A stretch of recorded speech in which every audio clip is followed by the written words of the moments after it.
3 seconds. That's all it took to change 2 lives forever. The champagne glass shattered against the marble floor of Sterling Airways' flagship terminal, its crystal fragments catching the morning light like diamonds scattered across a battlefield. But this wasn't the disaster that would make headlines in tomorrow's Wall Street Journal. No, that catastrophe was still hurtling through the sky at 35,000 feet, wrapped in Hermes silk and about to collide with destiny. 6 hours earlier, Manhattan penthouse. Maximilian Sterling III stood naked before floor-to-ceiling windows, the city sprawling beneath him like his personal kingdom. His reflection merged with the sunrise, a Greek god carved from marble, and arrogance, muscles rippling as he performed his morning ritual of 100 push-ups. At 32, he commanded the largest private aviation empire in North America, his steel-gray eyes having never witnessed failure. His phone buzzed. "Sir, the Nakamura Industries delegation has confirmed their arrival." His assistant's voice trembled through the speaker. "The merger documents are ready for your signature." Max's lips curved into a predatory smile. $200 million before lunch. I do love Mondays. He dressed in an Armani suit that cost more than most people earned in a year, each movement calculated and precise. In his world, perfection wasn't optional, it was the entry fee. 43 miles away, Queen's apartment.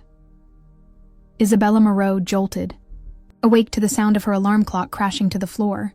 Her tiny studio apartment, barely larger than Max's walk-in closet, was a testament to determined poverty. Medical bills covered her kitchen table like snow, each one a reminder of her mother's battle with cancer. "Merde," she whispered in. Perfect French, her grandmother's Creole blood, manifesting in moments of stress.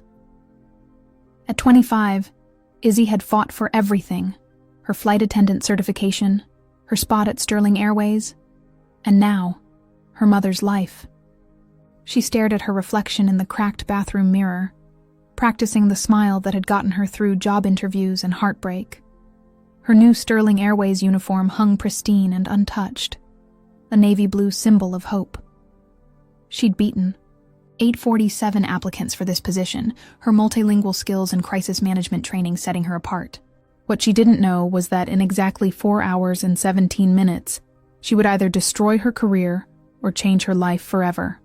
The collision course begins. Sterling Airways. Executive 1 gleamed on the tarmac like a mechanical predator.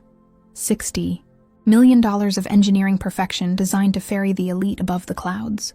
Max strode through the terminal, executives and staff parting before him like the Red Sea. His presence commanded attention without effort. Conversations stopped mid-sentence, phones were hastily answered, and grown men adjusted their ties nervously. "The new flight attendant, sir." Captain Rodriguez approached cautiously, having survived 3 years under Max's employ. "Isabella Moreau. Top of her class, speaks 4 languages, perfect safety record." "I don't care if she speaks ancient." "Sanskrit," Max cut him off, boarding the aircraft without a backward glance. "Just keep her invisible and my champagne flowing." Inside the cabin, Izzy performed her final safety checks with military precision. The luxury surrounding her was overwhelming. Leather seats that cost more than her yearly rent, crystal fixtures that belonged in a museum, and Persian rugs older than her grandmother. She touched the St. Christopher pendant hidden beneath her uniform, a gift from her mother. "Please watch over me today," she whispered, unaware that her prayer was about to be answered in the most unexpected way. The perfect storm, at exactly 11:47 a.m., 3 forces converged with cosmic precision. Max Sterling, reviewing merger documents worth a fortune, his attention focused on numbers that would expand his empire across 3 continents. His fingers traced the signature line where he would become the youngest aviation mogul in history. Isabella Moreau, carrying a crystal tray of Dom Perignon 1996, each bottle worth $500, moving with the grace of a dancer despite the cabin's narrow confines. Her reflection caught in the window, revealing determination etched in every line of her face. And then, the atmospheric disturbance that meteorologists would later classify as unprecedented. Clear air turbulence that struck, without warning, invisible and devastating. Time fractured into slow motion. The aircraft lurched violently to starboard. Izzy's world tilted as physics betrayed her carefully practiced movements. The champagne flutes became golden projectiles, their contents arcing through the cabins. Rarefied air like liquid fire. She watched in horror as destiny aimed every drop directly at the man who held her future in his manicured hands. The moment, everything changed. The champagne struck Max's Armani jacket with the precision of a sniper's bullet. Golden droplets cascaded over merger documents that represented $200 million of negotiations, turning legal text into expensive abstract art. His Italian leather briefcase, a gift from his late father, became a casualty of war.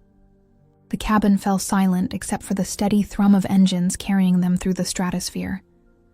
Every passenger, every crew member, every molecule of recycled air seemed to pause in anticipation of the explosion that would surely follow. Max's head lifted with predatory slowness, his steel-gray eyes locking onto Izzy's chocolate-brown gaze. In that instant, she saw something that terrified her more than his famous temper.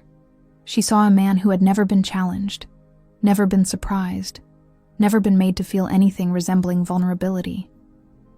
"Do you have any idea?"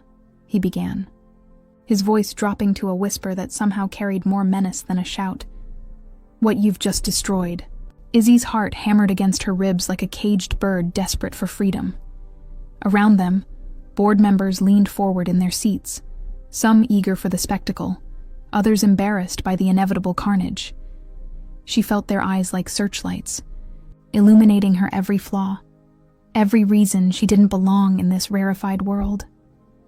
But as Max rose from his seat, champagne dripping from his 6-foot frame onto carpet that cost more than her education, something unexpected happened. Instead of cowering, instead of apologizing until her voice broke, Isabella Moreau discovered a strength she never knew she possessed. "I'm terribly sorry, Mr. Sterling," she said, her voice steady despite the adrenaline coursing through her veins. "The turbulence was unexpected, but I take full responsibility for not securing the service items properly." Max's laugh was sharp as broken glass. "Responsibility? These documents were irreplaceable. The Nakamura Industries merger. $200 million of negotiations. And you've turned it into expensive confetti with your incompetence." He stepped closer, his presence filling the cabin like storm clouds gathering before lightning strikes. "Tell me, Miss Moreau. Isabella Moreau. Miss Moreau, how exactly did Sterling Airways hire someone so obviously unqualified? Did you forge your credentials? Bribe your way through certification?" The insult hung in the air like smoke from a discharged weapon. Around them, passengers shifted uncomfortably, some pulling out phones to record what promised to be another viral video of executive meltdown. But they had no idea they were about to witness something far more extraordinary. Izzy tilted her chin up, meeting his gaze with fearless directness. "Mr. Sterling, I graduated summa cum laude from the International Aviation Academy. I'm fluent in English, French, Spanish, and Portuguese. I hold advanced certifications in crisis management, medical emergency response, and aircraft safety protocols. My performance record is flawless." Max's eyebrows rose incrementally. The closest thing to surprise his features had registered in years. "Impressive resume," he said, sarcasm dripping from every syllable, "for someone who can't cross a cabin without causing a natural disaster." The checkmate. Move. What happened next would be discussed in business schools for decades to come. Isabella Moreau, 25-year-old flight attendant from Queens, pulled out her smartphone with the deliberate precision of a chess grandmaster about to deliver checkmate. "You're absolutely right, Mr. Sterling," she said, her fingers dancing, across the screen. "I should contact the Federal Aviation Administration immediately to report this incident. I'm sure they'll find it fascinating that Sterling Airways CEO verbally abused crew members during documented clear air turbulence instead of following standard safety protocols." The blood drained from Max's face faster than champagne from an overturned glass. "I'm also curious," Izzy continued, now holding every card in a game she'd never planned to play, "what your insurance company will say when they discover you were standing and conducting business during unexpected turbulence. In direct violation of your own airline's safety regulations.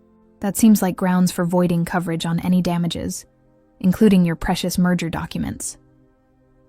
The cabin's silence became deafening. 40,000 feet above the earth, suspended between heaven and hell, two worlds collided with the force of destiny itself. Max stared at this mysterious woman, who had just dismantled his entire power structure with nothing but intelligence, courage, and perfect timing. For the first time in his charmed life, Maximilian Sterling III was completely, utterly speechless. "What did you say your name was?" he asked quietly, his voice carrying a note no one had ever heard before. Respect. "Isabella Moreau," she replied, extending her hand with professional grace that would have made Emily Post weep with joy.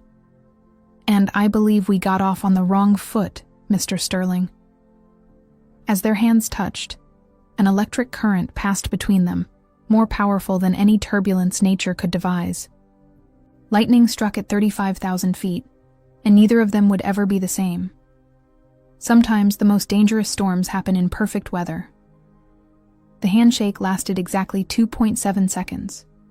Max would remember this detail for the rest of his life, along with the way Isabella's pulse fluttered against his wrist like a trapped butterfly. Her skin was impossibly soft for someone who worked with her hands, and her grip carried the confidence of a woman who'd fought for everything she'd ever earned. "Well," Max said, reluctantly releasing her hand, his voice carrying an unfamiliar note of uncertainty. "This is unprecedented." Izzy stepped back, maintaining professional distance while her heart performed Olympic gymnastics inside her chest. She'd just gone toe-to-toe with one of the most powerful men in America, and somehow emerged victorious. The adrenaline coursing through her veins made her feel invincible and terrified simultaneously. "Mr. Sterling," she said, smoothing her uniform, with practiced efficiency, "perhaps we should focus on damage control. Your documents might be salvageable if we act quickly." Max glanced down at the champagne-soaked papers scattered across his table. The Nakamura Industries merger, months of negotiations, legal fees that could fund a small country, and his pathway to becoming the youngest aviation mogul in history, now resembled abstract art created by a drunk toddler. Salvageable? He picked up a contract page, golden droplets cascading to the floor. "Miss Moreau, these documents contained proprietary information worth more than most people see in a lifetime." "I understand that, sir," Izzy replied, pulling her phone from her pocket with deliberate calm. "Which is why I'm prepared to offer you a solution." Every passenger in the cabin leaned forward imperceptibly. Board members who'd witnessed Max destroy careers over minor infractions now watched in fascination as this mysterious flight attendant continued to navigate the minefield of his temper with surgical precision. The proposition. A solution? Max's eyebrows climbed toward his hairline. In his experience, problems were solved with money, power, or intimidation. He'd never encountered someone who offered solutions instead of excuses. Izzy nodded, her dark eyes sparkling with intelligence that made Max's chest tighten unexpectedly. "I have a photographic memory, Mr. Sterling. Before the turbulence hit, I was arranging the service items and couldn't help but notice your documents. Every contract, every clause, every signature line. I can recreate them word for word." The cabin fell silent, except for the steady hum of engines carrying them through crystalline sky. Max stared at her, as if she'd just claimed to be able to fly without the aircraft. "That's impossible," he said flatly. "Page 12, paragraph 4 of the Nakamura Asset Acquisition Agreement," Izzy recited without hesitation. "Sterling Airways shall maintain operational control of all Pacific Rim routes, with revenue sharing calculated at 62% Sterling, 38% Nakamura, subject to quarterly performance reviews and adjusted gross profit, Margins exceeding baseline projections by minimum 15% annually. Max's jaw dropped. Around them, board members exchanged incredulous glances. That specific clause had been negotiated for 3 weeks and was so complex that even their legal team required reference notes. "How did you—" Max began. "Page 18, subsection C," Izzy continued, warming to her subject.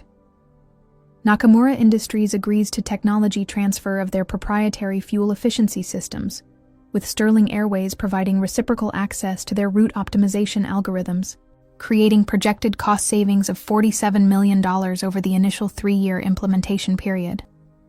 The chess match Max sank into his champagne-dampened seat, his mind racing faster than the jet engines outside. This woman, this flight attendant from Queens, had just demonstrated capabilities that would make corporate espionage agents weep with envy. "Why are you telling me this?" he asked quietly, studying her face for signs of deception and finding none. Izzy's expression shifted, revealing vulnerability beneath her professional armor. "Because, Mr. Sterling, I need this job more than you can imagine. My mother is fighting cancer and the medical bills are—" She paused, gathering strength.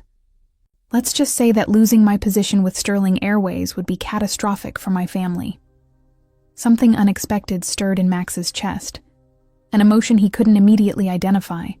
Sympathy? Respect? Or something more dangerous?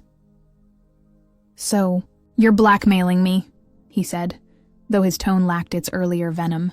"I'm offering you a mutually beneficial arrangement," Izzy corrected smoothly. "I help you recreate those documents, and you don't fire me for the champagne incident. Everyone wins." Max leaned back in his seat, champagne stains forgotten as he studied this remarkable woman who'd turned his world upside down in less than 20 minutes. "What makes you think I won't just fire you anyway once I have what I need?" Izzy's smile was radiant and terrifying in equal measure. "Because, Mr. Sterling, you're a businessman first and foremost, and I just proved that I'm the most valuable asset you never knew you had." The proposition deepens.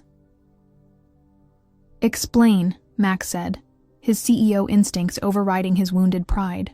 "I've memorized every passenger manifest, every route optimization, every fuel consumption report that's crossed your desk in the past 6 months," Izzy said, her confidence growing with each word.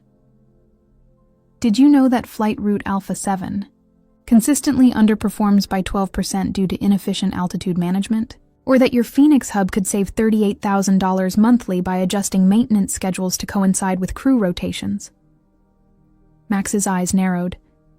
Those figures were buried in reports that his own analysts hadn't fully processed. Yet, "You've been spying on my company?" "I've been doing my job exceptionally well," Izzy replied without flinching. "When you're fighting to keep a position, you notice everything. The question is, do you want to keep pretending I'm just another flight attendant, or do you want to discover what else I've observed?" The aircraft banked slightly as Captain Rodriguez adjusted their course toward Tokyo.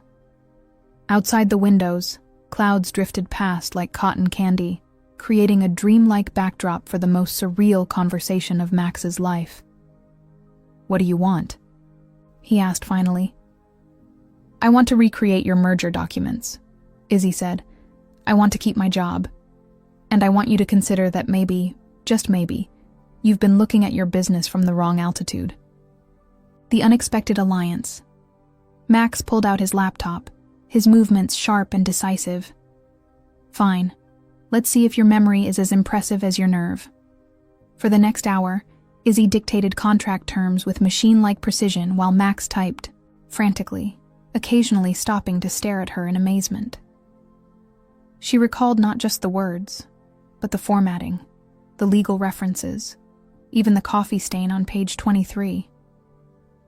"Impossible," muttered James Hartwell, Max's head of acquisitions, who'd been watching the performance with slack-jawed fascination.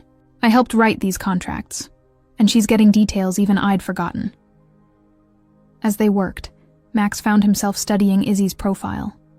The way she bit her lower lip when concentrating, the graceful gestures of her hands as she emphasized, Important clauses, the musical quality of her voice when she spoke French legal terms. She was extraordinary in ways that had nothing to do with her photographic memory.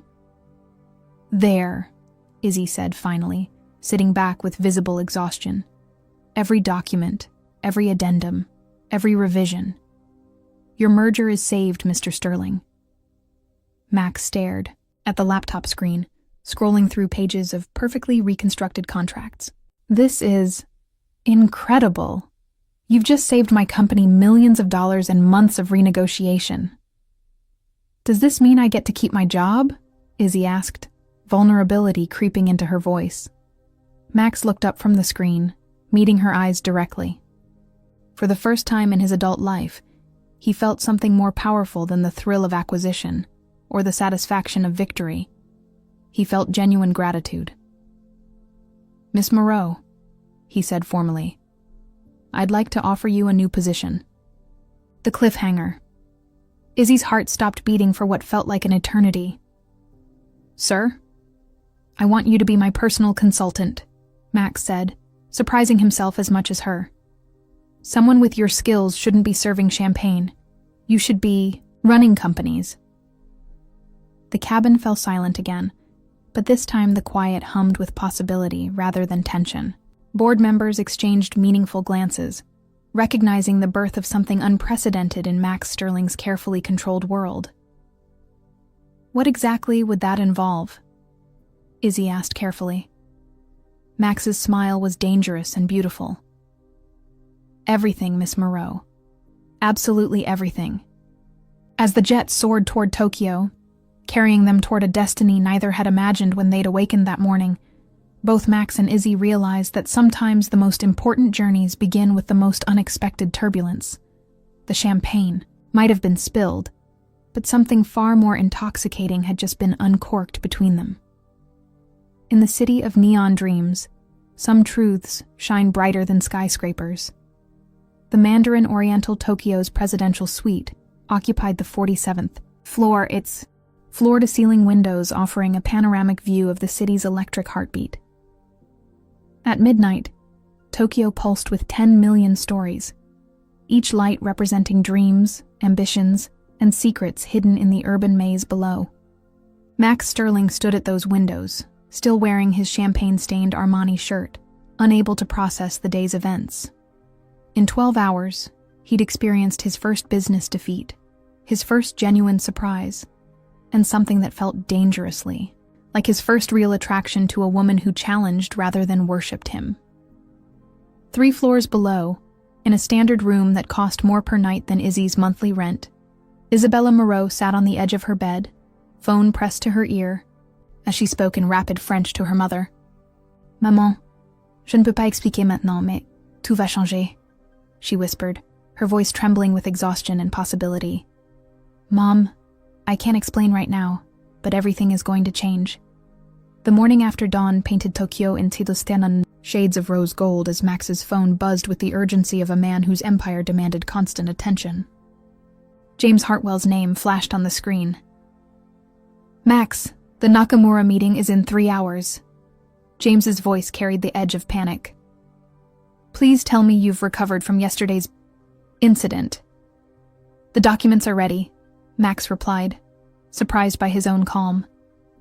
But I'm making a change to our negotiation team. What kind of change? Max glanced toward the elevator bank, remembering Isabella's promise to meet him at 7 a.m. sharp. The kind that wins wars, James. The elevator encounter. When the elevator doors opened at exactly 7 a.m., Max felt his breath catch in his throat. Isabella stepped out wearing a midnight blue business suit that transformed her from flight attendant to formidable executive. Her hair was pulled back in a sophisticated chignon that revealed the elegant curve of her neck, and her makeup was flawless but subtle, the armor of a woman preparing for battle. Good morning, Mr. Sterling, she said, her voice carrying newfound confidence.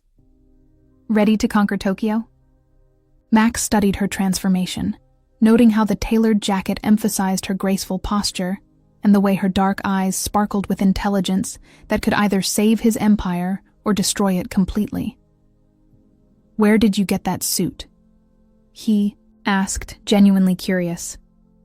Izzy's smile held secrets. Let's just say I've been preparing for this opportunity longer than you might think. Shall we discuss strategy over breakfast? The strategy session. The hotel's private dining room overlooked the Imperial Gardens, creating an oasis of tranquility in the urban chaos. As they were served traditional Japanese breakfast alongside Western options, Max found himself studying Isabella with the intensity he usually reserved for acquisition targets. Tell me about yourself, he said, cutting directly through pleasantries. The real story, not the resume version. Izzy paused, her chopsticks hovering over perfectly arranged sashimi. What makes you think there's more to tell? Because yesterday you demonstrated capabilities that most Fortune 500 executives don't possess, Max replied. Women like you don't just happen to become flight attendants. There's always a story. The revelation. Izzy set down her chopsticks and met his gaze directly. I have an MBA from Wharton. Max nearly choked on his coffee. Excuse me? Graduated summa cum laude, specialized in international business and acquisitions, she continued, her voice steady despite the vulnerability in her eyes. I was recruited by 3 major consulting firms and had a position lined up with Goldman Sachs. What happened? Max asked, though he suspected he already knew. My mother was diagnosed with stage 3 breast cancer 2 weeks before graduation, Izzy said simply. The treatment wasn't covered by insurance. I needed immediate income with flexible scheduling to care for her. Flight attendant positions offered both, plus travel benefits that meant I could take her anywhere for treatment. Max stared at her, his entire worldview shifting like tectonic plates during an earthquake. You gave up a Wall Street career to serve champagne? I gave up everything to save the person who gave me everything, Izzy corrected, her chin lifting with fierce pride. No regrets, Mr. Sterling. Family comes first, always. The Nakamura meeting.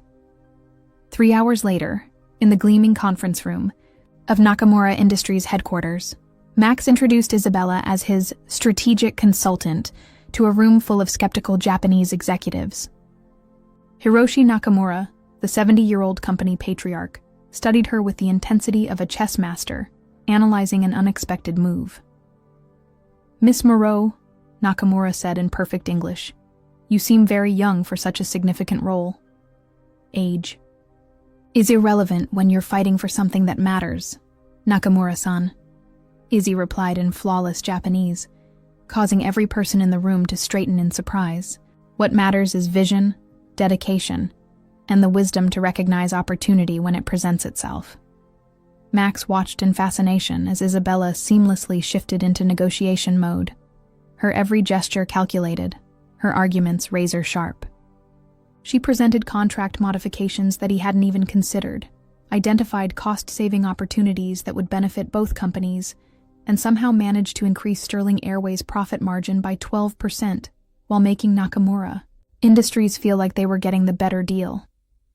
Remarkable, Nakamura murmured to Max during a brief recess. Where did you find such a treasure? She found me, Max replied, realizing the truth of his words as he spoke them. The celebration. That evening, in the private room of Tokyo's most exclusive restaurant, Max and Isabella sat across from each other at a low table, the merger contract signed and sealed between them.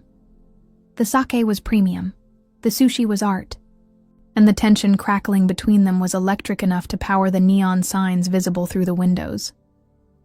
I owe you an apology, Max said, his usual arrogance replaced by something resembling humility. For what? Izzy asked, though her eyes suggested she knew exactly what. For assuming you were just another pretty face serving drinks, he replied. For not seeing who you really are from the moment we met. Izzy lifted her sack cup in a mock toast. To assumptions, Mr. Sterling. They make life so much more interesting when they're wrong. As they drank, their eyes met and held. The restaurant's ambient lighting cast golden shadows across Isabella's face, making her look like a Renaissance painting come to life. Max felt something shift inside his chest, a crack in the armor he'd built around his heart since childhood. "Isabella," he said softly, using her full name for the first time. "Yes?" "Thank you. For saving my deal. For surprising me. For being—" He paused, searching for words that felt inadequate. "For being extraordinary." The almost kiss, the moment, stretched between them like silk thread, delicate and charged with possibility. Isabella leaned forward slightly, her lips parting as if to speak, but no words came. Max found himself drawn toward her, his hand reaching across the table to cover hers. Their faces were inches apart when Isabella's phone buzzed with the harsh reality of a hospital calling. She glanced at the screen and immediately pulled back, the spell broken. "I'm sorry," she whispered, answering the call. "Hello? Yes, this is Isabella Moreau." Max watched her face transform from soft vulnerability to sharp worry as she listened to the voice on the other end. "I understand," she said finally. "I'll take the first flight home." She hung up and looked at Max with eyes that held tears and steel in equal measure. "My mother's taken a turn for the worse," she said. "I have to go home. Now." The choice Max stood immediately, his business instincts warring with emotions he didn't fully understand. "I'll arrange for the company jet." "No," Isabella said, firmly, gathering her purse with shaking hands. "This is my responsibility, my family. You have a business to run." "Isabella, wait." Max caught her hand as she moved toward the door. "Let me help you." She turned back, studying his face with an intensity that made him feel exposed and vulnerable. "Why?" she asked quietly. "Yesterday you wanted to fire me. Today you want to rescue me. What changed?" Max looked into her dark eyes, seeing strength and fear and something that might have been hope, and realized he was standing at a crossroads that would define not just his business empire, but his entire life. "Everything," he said simply. "You changed everything." As Isabella disappeared into the Tokyo night, racing toward an uncertain future, Max Sterling stood alone in the restaurant, surrounded by the remnants of the most important day of his life, and realized that for the first time in 32 years, success felt meaningless without someone to share it with. The merger was complete, but his heart was just beginning to understand what it truly meant to lose something irreplaceable. Love doesn't follow flight plans. It creates its own turbulence. Somewhere over the Pacific Ocean, 2:47 a.m., Max Sterling sat alone in his private jet, staring at the Tokyo city lights fading into darkness below. The champagne in his glass remained untouched. The merger contracts lay forgotten on his table, and his phone buzzed incessantly with congratulations from board members celebrating the biggest deal in company history. None of it mattered. Isabella's words echoed in his mind. "You changed everything." But as he watched the Pacific Ocean stretch endlessly beneath him, Max realized she was wrong. She hadn't just changed everything. She had become everything. Captain Rodriguez's voice crackled. Through the intercom, "Sir, will be landing in Los Angeles in 8 hours. Should I file the flight plan for New York afterward?" Max closed his eyes, feeling something crack open in his chest, a fissure that had been sealed since his father's funeral 15 years ago. "Change of plans, Captain. File for New Orleans instead." "Sir? You heard me. New Orleans. And make it as fast as this bird can fly. Memorial Sloan. Kettering Cancer Center, New York, same time." Isabella sat in the sterile hospital corridor, her business suit wrinkled from 20 hours of travel, her Wharton MBA forgotten in the face of her mother's frail hand, clasped in hers. Marie Moreau looked smaller than Izzy remembered, her once vibrant Creole features drawn with pain and medication. "Ma petite," her mother whispered in French. Tell me about this man who has put stars in your eyes. Maman, rest. Izzy protested, but Marie's knowing smile was as sharp as ever. I may be dying, Cherie, but I'm not blind. You came back different, glowing, like you've discovered something precious. Izzy's throat tightened. It doesn't matter now. You're what matters. You're all that matters. No, Marie said firmly, summoning strength from somewhere deep. Love matters. Hope matters. Promise me, Isabella. Promise you won't give up on happiness because of this old woman's stubborn cancer. Before Izzy could respond, her phone buzzed with a text from an unknown number. Don't give up on us, Emma. Her heart stopped. How had Max gotten her personal number? Sterling Airways corporate headquarters, Manhattan, 6 a.m. James Hartwell burst into the executive conference room where the board had gathered for an emergency meeting. He's not answering his phone, his assistant doesn't know where he is, and according to flight control, he diverted to Louisiana 3 hours ago. Board member Patricia Winthrop, a steel-haired woman who'd survived 40 years in corporate warfare, tapped her Mont Blanc pen against the mahogany table.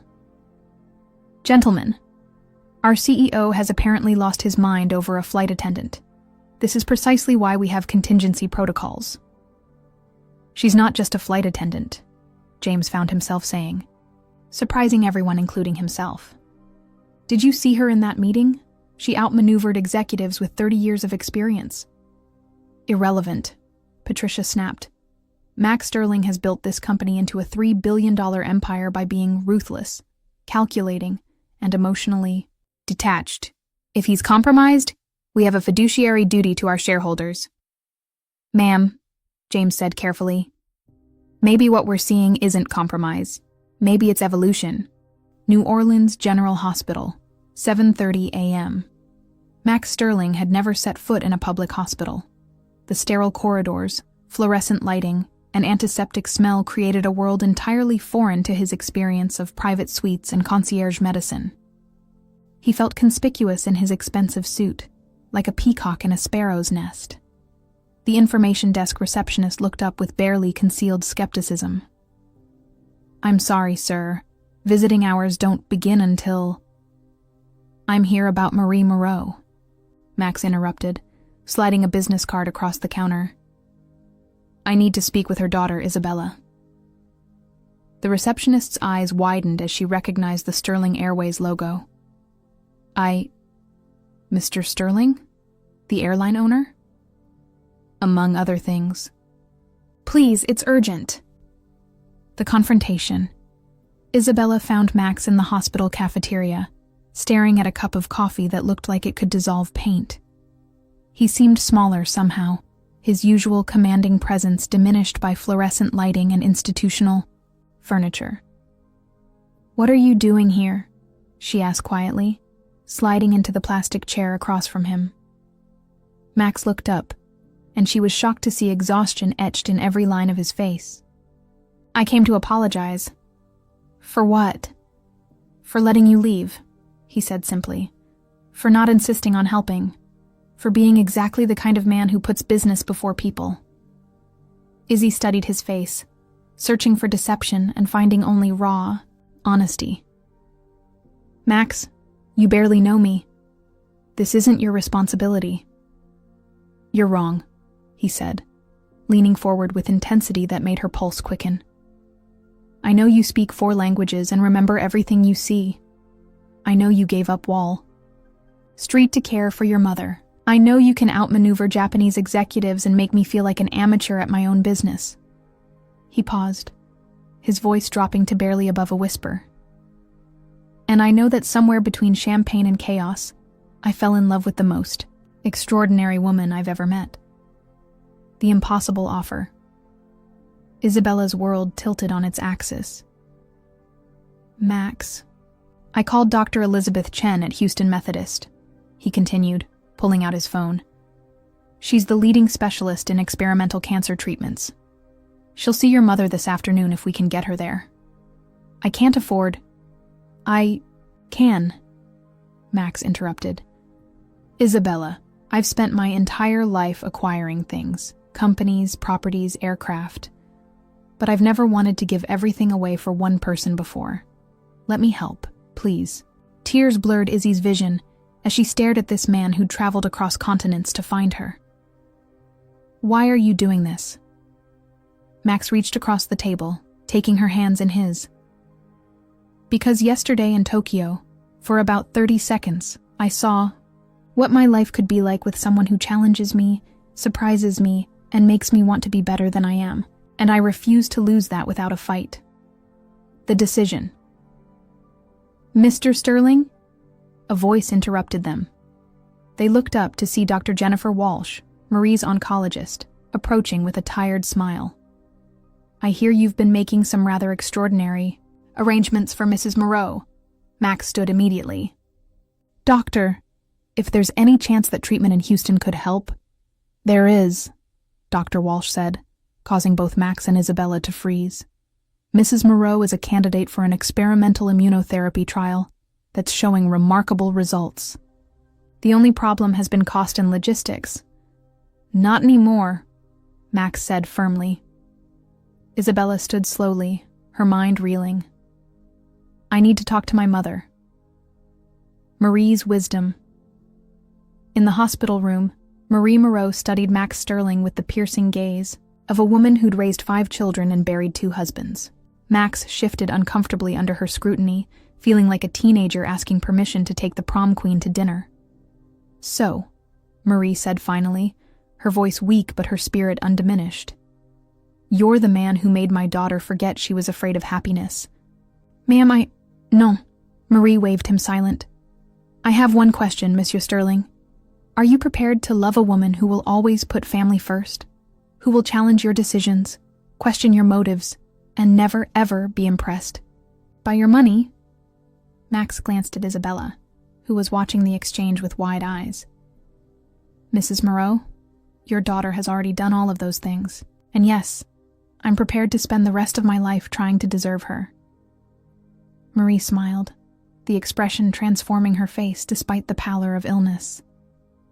Bon. Then we go to Houston.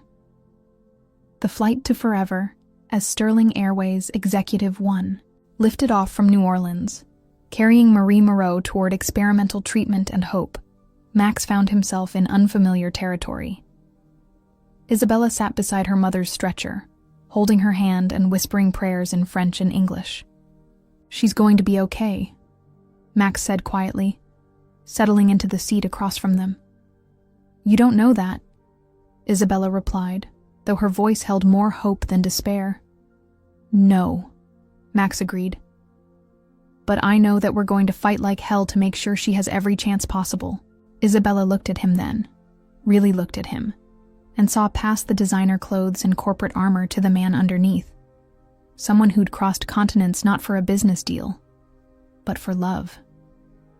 Max, she said softly. Yes? When this is over, when my mother is better, we need to talk about what happens next. Max's smile was both vulnerable and confident.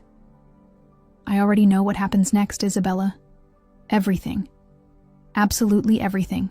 As the jet soared toward Texas and toward tomorrow, 3 lives hung suspended between earth and sky, between fear and hope, between the safety of the familiar and the terrifying beauty of love that changes everything it touches.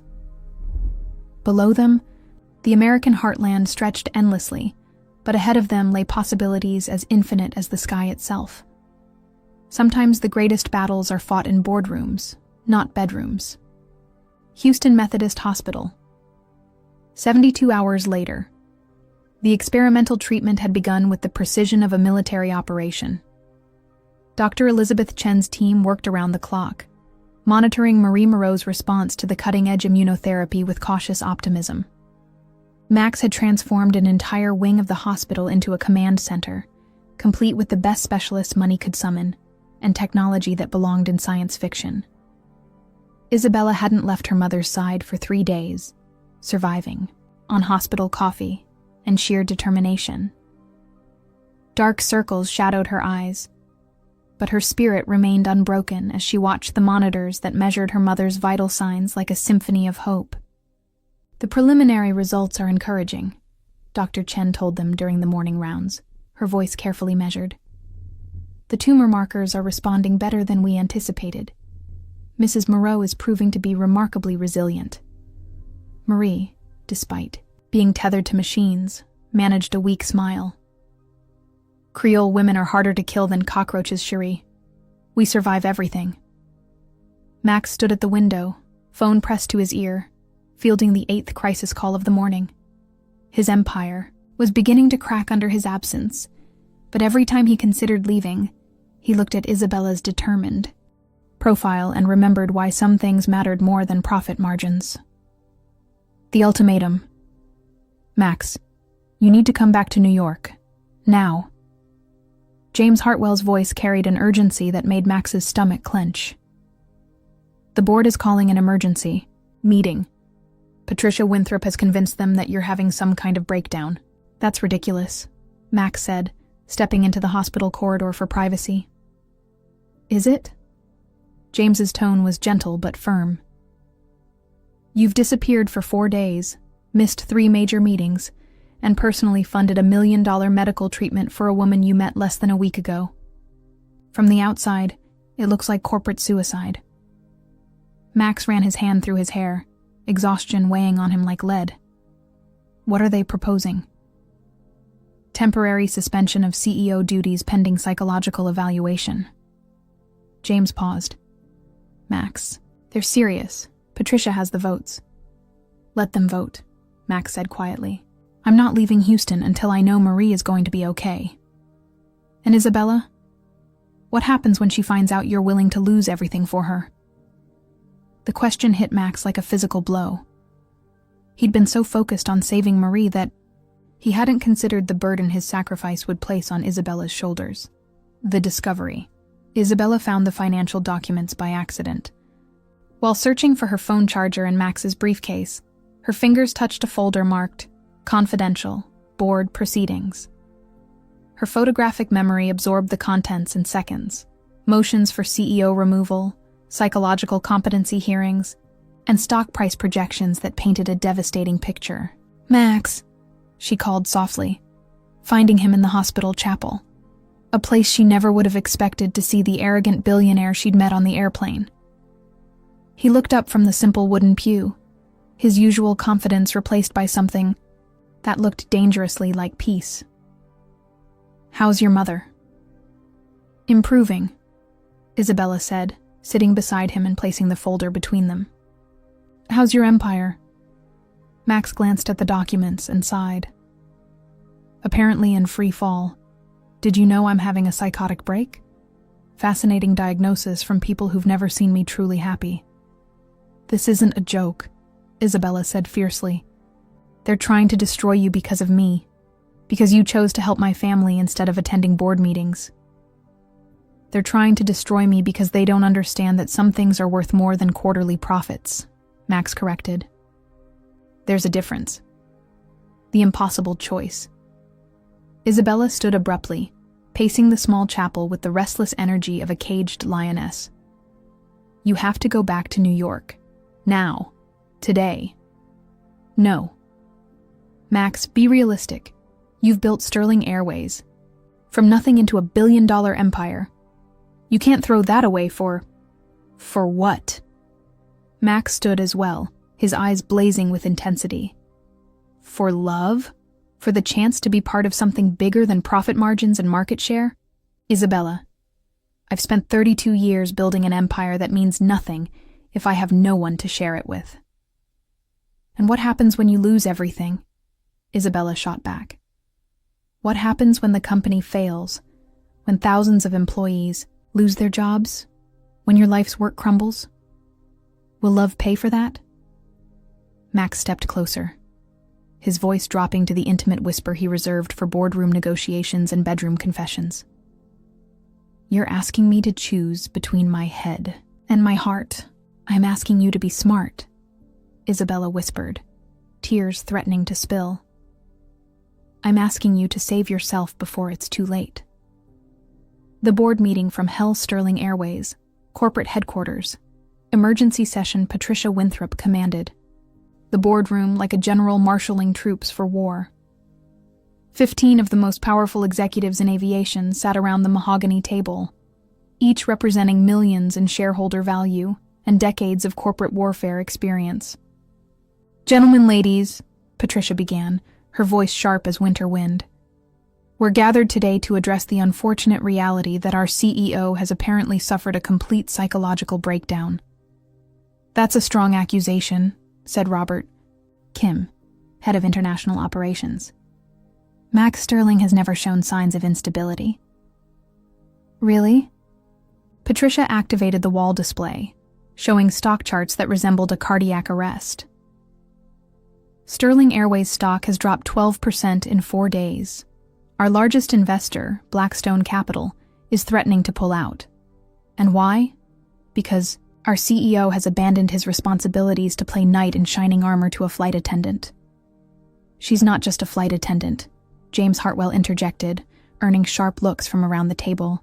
"Isabella Moreau has an MBA from Wharton and personally saved the Nakamura merger." "Irrelevant," Patricia snapped. "The board's fiduciary duty is to shareholders, not to Max Sterling's romantic delusions." The revelation. At that moment, the IE boardroom doors opened with dramatic precision. Max Sterling strode in wearing a rumpled shirt and 3 days of stubble, looking less like a corporate titan and more like a man who'd discovered something worth fighting for. "Good morning," he said calmly, taking his seat at the head of the table. "I understand there are concerns about my mental state."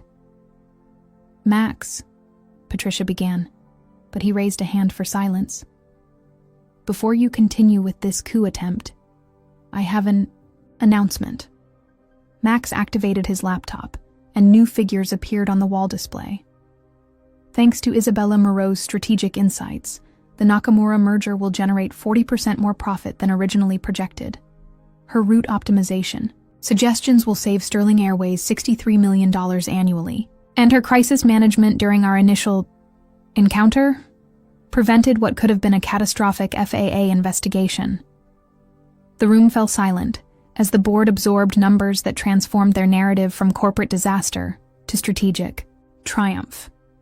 "Furthermore," Max continued, "I've just received confirmation that Nakamura Industries wants to extend our partnership to include their European divisions, a deal worth potentially $800 million. They specifically requested Isabella Moreau as lead consultant." Patricia's face had turned an interesting shade of purple. That's impossible." "Patricia," Max said with the cold smile that had terrorized competitors for a decade, "you've spent so much time trying to remove me that you forgot to actually understand what I've been building. This company isn't just about aviation anymore. It's about identifying extraordinary talent and giving it room to soar. The counterstrike." "Which brings me to my next announcement," Max continued, enjoying the stunned silence. "Effective immediately, Isabella Moreau is being promoted to Senior Vice President of Strategic Development with a starting salary that would make your head spin and stock options that will make her a millionaire within 2 years. She's a flight attendant," Patricia sputtered. "She's a Wharton MBA who speaks 4 languages, has a photographic memory, and can outmaneuver executives with 30 years of experience," Max replied coolly. "The only question is whether this board is smart enough to recognize game-changing talent when it walks through our doors." James Hartwell grinned like a shark smelling blood in the water. "I motion to approve Ms. Moreau's appointment and commend our CEO for his innovative recruitment strategies." "Seconded," said Robert Kim, studying the profit projections with obvious excitement. Patricia Winthrop looked around the table, realizing her coup had just transformed into a celebration of Max's visionary leadership. "This is madness."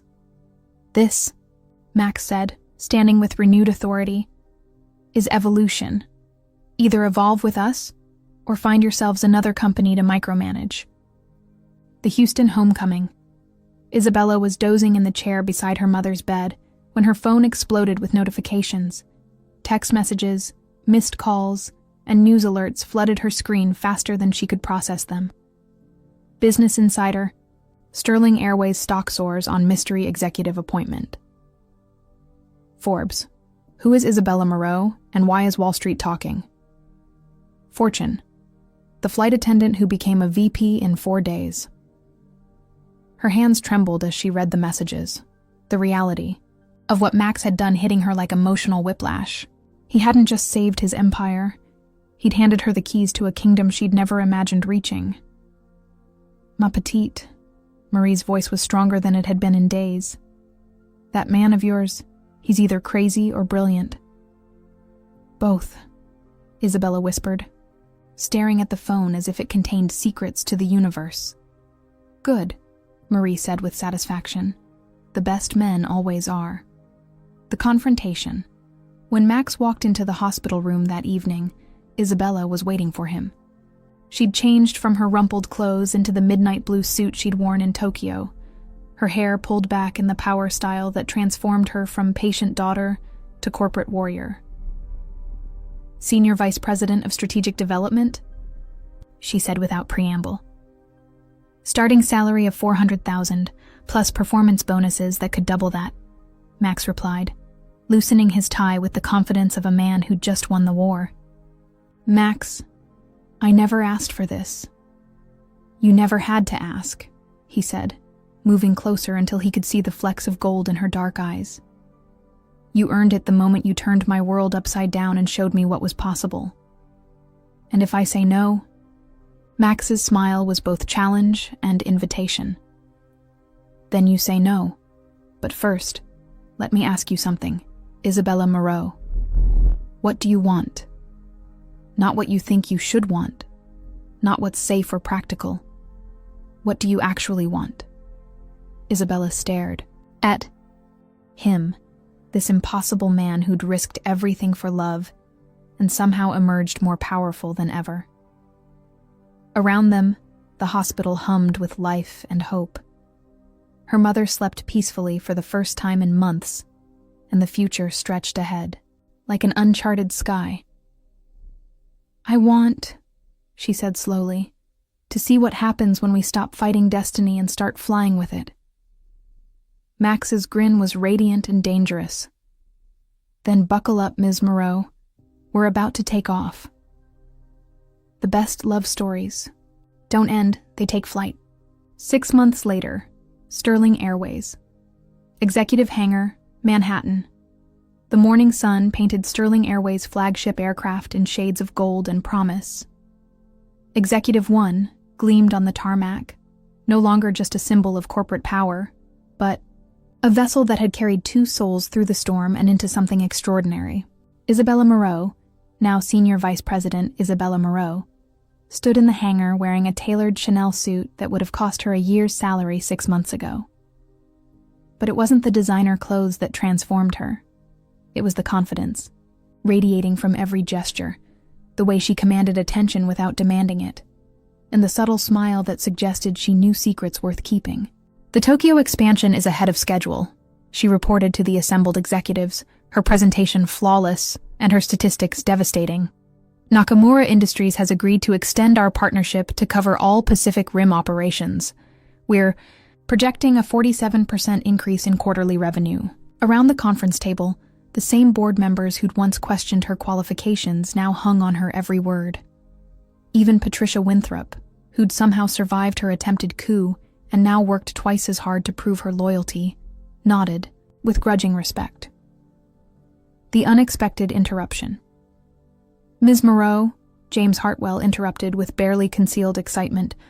I believe our CEO has an announcement. All eyes turned to Max Sterling, who sat at the head of the table looking like a man harboring delicious secrets. Over the past 6 months, he'd changed in ways that went beyond the obvious success of the company. The sharp edges of his arrogance had been tempered by something deeper, the kind of contentment that came from having something worth more than money. Ladies and gentlemen, Max said, standing with the fluid grace that had always marked his presence. I'm pleased to announce that Sterling Airways has just received approval for our most ambitious expansion yet. He activated the wall display, revealing route maps that spanned continents. Effective immediately, we're launching Sterling Global, a luxury passenger service that will connect 53 cities across 6 continents. The room erupted in excited murmurs, but Max held up a hand for silence. However, he continued, his eyes finding Isabella's across the crowded room, this expansion requires leadership that combines vision, experience, and the ability to think beyond conventional wisdom. Which is why I'm pleased to announce that Ms. Moreau will be leading this initiative as Executive Vice President of Global Operations. Isabella's breath caught in her throat. The promotion was unexpected, unprecedented, and absolutely terrifying in its scope. Furthermore, Max said, his voice dropping to the intimate tone he reserved for moments that mattered, the inaugural flight of Sterling Global will depart in exactly 4 hours. Ms. Moreau, would you do me the honor of joining me on this maiden voyage? The private conversation. After the meeting dissolved into celebration and champagne, Isabella found herself alone with Max in his corner office. The Manhattan skyline stretched beyond the floor-to-ceiling windows, but neither of them was looking at the view. Executive Vice President, Isabella said, her voice carrying a mix of excitement and exasperation. Max, you can't keep promoting me every time you want to make a point. I'm not making a point, Max replied, moving closer until she could smell his cologne, the same scent that had filled her dreams for 6 months. I'm making an investment in the future. Our future. Our future. Max's smile was soft and dangerous. Isabella, in 6 months you've revolutionized how this company operates. You've saved us millions, made us millions more, and somehow managed to make board meetings almost enjoyable. But more than that. He paused, his hand reaching up to cup her face with infinite gentleness. You've made me remember what it feels like to have a partner instead of just employees. The flight to forever. 4 hours later, Sterling Airways. Executive 1 lifted off from JFK carrying only 2 passengers and a crew that had been sworn to secrecy. The destination was listed as classified on the flight plan, but Isabella suspected she knew where they were heading when she noticed. The champagne service included her mother's favorite vintage. Where are we going? She asked, as New York disappeared beneath them. Max settled into the seat across from her, looking more relaxed than she'd seen him since that chaotic day when champagne had changed both their lives. Somewhere we can talk, without interruption from board meetings, phone calls, or hospital visits. Max, Isabella began, but he shook his head. Let me say this first, he interrupted. 6 months ago, I thought I had everything, money, power, success. I was wrong. I had nothing that mattered. The aircraft climbed steadily through crystalline sky, carrying them toward whatever destination Max had chosen for this conversation that felt like destiny. Isabella, you've changed everything about how I see the world, Max continued. You've shown me that success isn't about what you acquire. It's about what you're willing to fight for. And I want to spend the rest of my life fighting for us. The destination revealed. When the aircraft touched down, Isabella pressed her face to the window and gasped. Below them stretched the most beautiful private island she'd ever seen. White sand beaches, crystal clear water, and a single elegant resort that looked like something from a fairy tale. Max, where are we? St. Lucia, he replied, unfastening his seatbelt with the efficiency of a man executing a carefully planned operation. Specifically, a private resort that I may have recently acquired. You bought an island. I bought a future, Max corrected, standing and extending his hand to her. The question is whether you want to share it with me. The beach at sunset. The beach was empty, except for 2 figures walking along the water's edge, as the Caribbean sun painted the sky in shades of romance. Isabella had changed from her business suit into a flowing white dress that danced in the hot ocean breeze, while Max had abandoned his tie and rolled up his sleeves, looking more like a man on vacation than a billionaire CEO. Your mother is doing well, Max said as they walked. their feet leaving temporary impressions in sand that would be washed clean by tomorrow's tide. "Thanks to you," Isabella replied. "The experimental treatment, the best doctors in the world. Max, I can never repay you for that." "You already have," he said quietly.